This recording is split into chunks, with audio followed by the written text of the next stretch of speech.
براہ کرم ہماری حوصلہ افزائی کے لیے ہمارا چینل ضرور سبسکرائب کیجیے اور بیل آئیکن کو پریس کر دیجیے تاکہ ہماری ہر نئی ویڈیو آپ کو وقت پہ مل سکے۔ اعوذ باللہ من الشیطان الرجیم، بسم اللہ الرحمن الرحیم۔ السلام علیکم خواتین و حضرات، میں ہوں آپ کا ہومیوپیتھک ڈاکٹر رضوان ثاقب اور آپ سے مخاطب ہوں شمع ہومیو کلینک لاہور پاکستان سے۔ آئیے آج بات کرتے ہیں کہ اٹینشن ڈیفیسٹ ہائپر ایکٹیویٹی ڈس آرڈر، جس کو ADHD کے نام سے بھی جانا جاتا ہے، اس کا تعارف کیا ہے یا اس کا انٹروڈکشن کیا ہے۔ ADHD کو 18ویں صدی عیسوی میں ایک مرض یا ڈس آرڈر کے طور پر تسلیم کیا گیا تھا۔ اس سے پہلے اس مرض میں مبتلا افراد انہی چیلنجز کا سامنا تو کرتے تھے، لیکن اس کو مختلف نام دیے جاتے تھے۔ بچپن میں ADHD کی کچھ علامات ظاہر ہونا شروع ہو جاتی ہیں، لیکن عموماً پہلی بار اس کا پتہ اسکول میں چلتا ہے۔ جب بچہ پہلی دفعہ اسکول جاتا ہے تو پھر یہ ڈائگنوز ہوتا ہے کہ اس کو ADHD ہے یا یہ نارمل بچہ ہے۔ اگرچہ ADHD والے افراد میں عام علامات مشترک ہوتی ہیں، لیکن علامات کے اعتبار سے ADHD سے متاثرہ ایک شخص دوسرے شخص سے مختلف ہو سکتا ہے۔ ADHD میں مبتلا فرد کی ADHD کی علامات کیسی ہوں گی، اس کا انحصار ان عوامل پر ہو سکتا ہے جو میں آج آپ کو بتانا چاہتا ہوں، جیسے پس منظر، اس کی شخصیت، اس کا ماحول، رہن سہن، لائف سٹائل، اس فرد کے لیے دیگر صحت مند افراد کی ذہنی و جسمانی تربیت کے لیے کی گئی کوششیں، زندگی کے مثبت اور منفی تجربات اور زندگی کے مختلف ادوار، یہ وہ عوامل ہیں، یعنی ان میں سے جو چیزیں ایک فرد کو مہیا ہو گئیں، وہ ہو سکتا ہے کہ ایک اور طرز کا ADHD کا پیشنٹ ہو، لیکن جس کو ان میں سے کچھ چیزیں مختلف مہیا ہوئیں، ہو سکتا ہے اس کا پس منظر پہلے سے ADHD کا نہ ہو، یا اس کا رہن سہن کا سٹائل ADHD کے دوسرے فرد سے مختلف ہو، تو ان دونوں میں اختلاف ممکن ہے۔ یعنی دونوں پیشنٹ تو ADHD کے ہوں گے، لیکن ان کی علامات ایک دوسرے سے مختلف ہو سکتی ہیں۔ ہائپر ایکٹیو اور امپلسو علامات بچپن میں زیادہ عام ہوتی ہیں اور وقت کے ساتھ ساتھ کچھ لوگوں کے لیے چیلنجز کم ہو جاتے ہیں۔ البتہ عمر بڑھنے کے ساتھ عام طور پر جیسے جیسے نوجوانی کی طرف بڑھتے ہیں، انہیں زیادہ چیلنجز کا سامنا کرنا پڑتا ہے۔ انہیں دیگر صحت مند افراد کی طرف سے کم مدد ملتی ہے۔ مثال کے طور پر اگر کوئی گھر میں رہتا ہے اور اسے بہت مدد ملی ہوئی ہے، تو اس کے لیے ADHD اس وقت تک پریشانی کا باعث نہیں بنے گا جب تک کہ وہ گھر سے باہر نہ نکلے۔ یعنی گھر کے افراد کو تو یہ علم ہے کہ اس کا رویہ ADHD کی وجہ سے عام افراد سے مختلف ہے، تو گھر والوں نے تو اس رویے کو قبول کیا ہوا ہے اور اس کے مطابق وہ اس کے ساتھ اپنا رویہ رکھتے ہیں یا اپنے تعلقات اس کے مطابق رکھتے ہیں، اس لیے وہ گھر میں تو پوری طرح سے ایڈجسٹ ہوتا ہے۔ لیکن ADHD والے بالغوں کو اکثر نئے چیلنجز کا سامنا اس وقت کرنا پڑتا ہے جب وہ پھر گھر سے باہر نکلتے ہیں۔ ADHD والے بالغوں کو اکثر نئے چیلنجز کا سامنا کرنا پڑتا ہے، جیسے کام یا تعلیم، خود مختارانہ زندگی گزارنا، رشتے ناطے نبھانا، مالیات کے معاملات کو ڈیل کرنا، بلوغت میں والدین بننا۔ یہ وہ سارے کام ہیں جو ADHD کے کسی بھی مریض کے لیے ایک چیلنج کے طور پر پیش آتے ہیں، اور ان چیلنجز کا اس کو مختلف انداز میں سامنا کرنا پڑتا ہے۔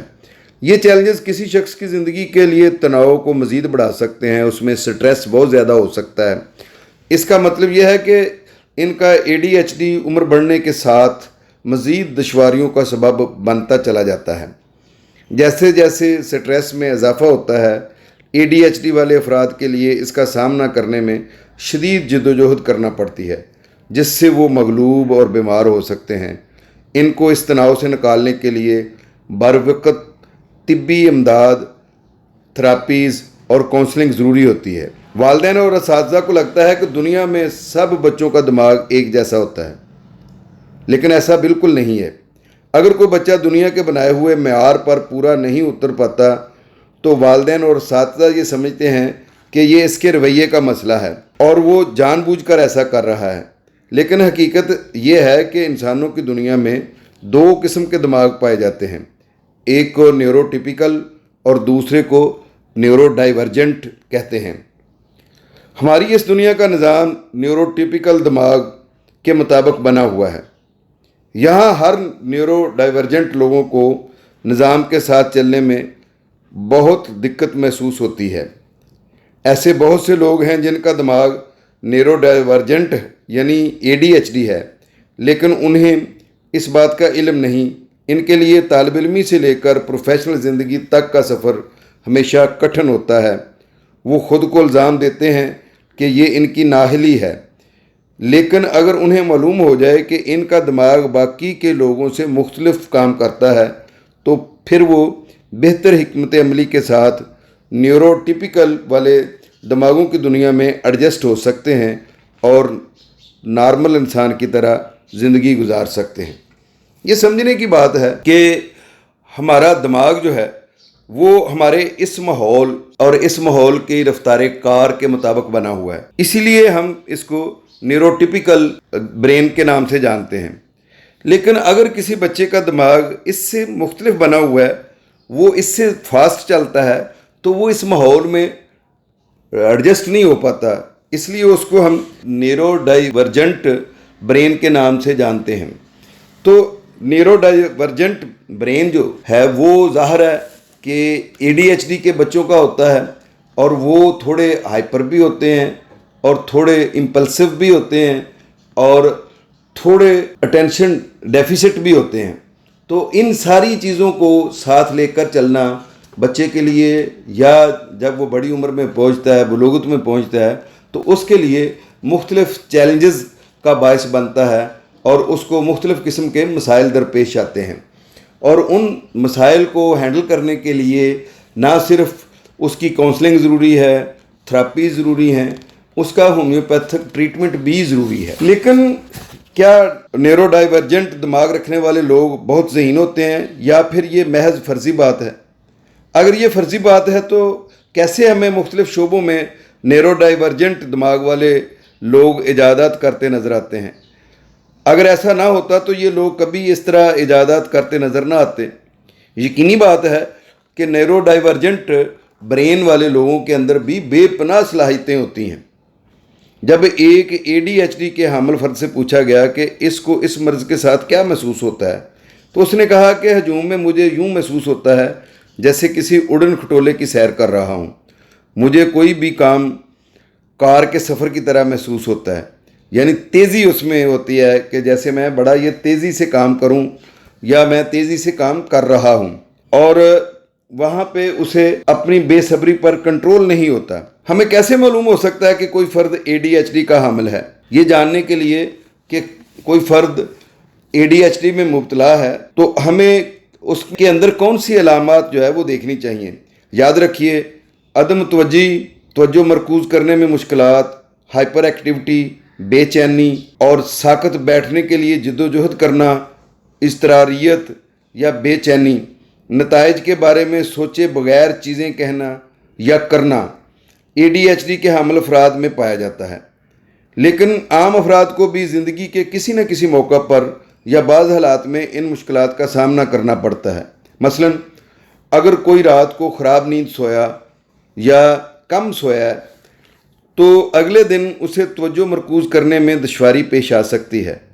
लेकिन ADHD वाले लोगों के लिए ये चैलेंजेस आम हालात में भी बचपन से ही शुरू हो जाते हैं और ज़्यादातर लोगों में बड़े होने तक जारी रहते हैं।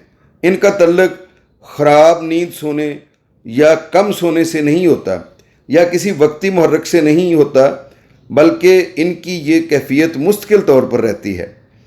यानी जो लोग तवज्जो मरकूज़ नहीं कर पाते वक्ती तौर पर किसी भी वजह से, जैसे कम सोने की वजह से या किसी और वक्ती टेंशन या डिप्रेशन की वजह से, तो इसका मतलब ये नहीं है कि वो ADHD के हामिल अफराद हैं, बल्कि ये कैफियत तो बचपन से मुस्तकिल होती है, तब जाकर हम ये महसूस करते हैं कि ये ADHD का पेशेंट है। ये कैफियत या ये चैलेंजेस किसी की ज़िंदगी को बहुत से शोबों में मुतासर कर सकते हैं, लेकिन इनको मुनासिब इलाज, बेहतरीन थेरापीज़, होम्योपैथिक ट्रीटमेंट और दीगर इक़दामात के ज़रिए बेहतरी में तब्दील किया जा सकता है। जिन लोगों को एक न्यूरो डेवलपमेंटल डिसऑर्डर होता है, इनमें कोई और आर्जा होने का भी इम्कान होता है, जैसे ASD यानी ऑटिज़म स्पेक्ट्रम डिसऑर्डर, हम आहंगी की मुश्किलात, बोलने, ज़ुबान और मवासलात की खराबियाँ, टोरेट सिंड्रोम यानी जिस्म को गैर इरादी तौर पर हिलाते रहना,